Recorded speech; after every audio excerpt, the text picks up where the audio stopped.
Teman-teman, coba kita lihat keadaan sekarang. Walaupun teknologi semakin canggih, tetap saja masih banyak yang menyalahgunakan ilmunya. Karena ternyata ilmu saja tidak cukup, manusia juga perlu arah, cara berpikir yang benar, dan nilai moral.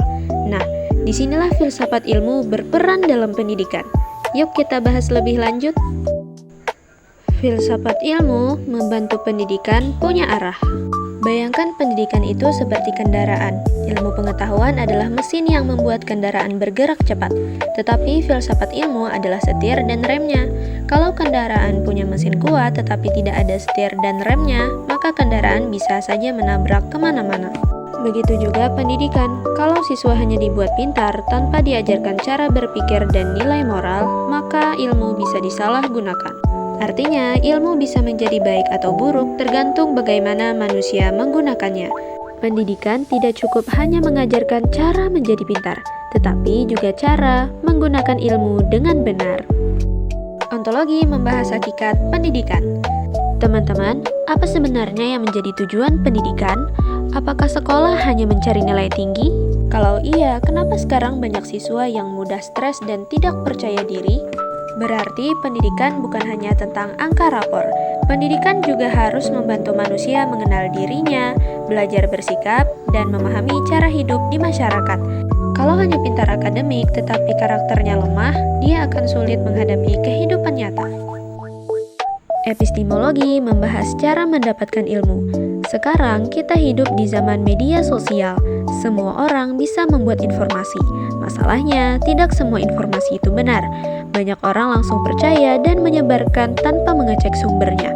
Nah, epistemologi mengajarkan kita untuk berpikir kritis.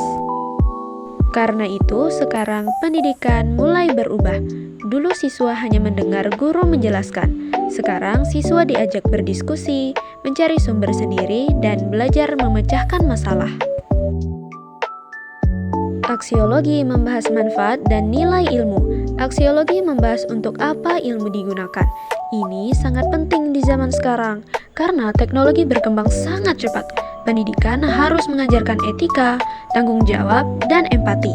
Sebab manusia yang pintar tetapi tidak punya moral, lebih berbahaya dibanding orang yang tidak berilmu. Teman-teman, pendidikan juga membantu filsafat ilmu berkembang. Hubungan keduanya itu saling memengaruhi. Ketika masyarakat berubah, pendidikan ikut berubah. Dan ketika pendidikan ikut berubah, maka filsafat ilmu juga ikut berkembang. Contohnya saat pandemi COVID-19 dulu.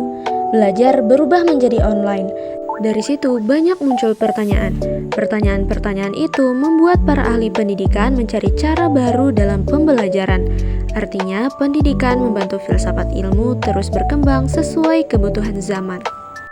Teman-teman, filsafat ilmu disebut pisau analisis karena membantu kita melihat masalah pendidikan lebih dalam dan mencari akar masalahnya. Jadi, filsafat ilmu dan pendidikan memiliki hubungan yang sangat erat. Jadi, teman-teman, filsafat ilmu membantu pendidikan memiliki arah, cara berpikir yang benar, dan nilai moral. Sedangkan pendidikan membantu filsafat ilmu terus berkembang mengikuti perubahan masyarakat dan teknologi. Karena pada akhirnya, tujuan pendidikan bukan hanya menciptakan manusia yang pintar, tetapi manusia yang mampu menggunakan ilmunya dengan bijak dan bermanfaat bagi orang lain.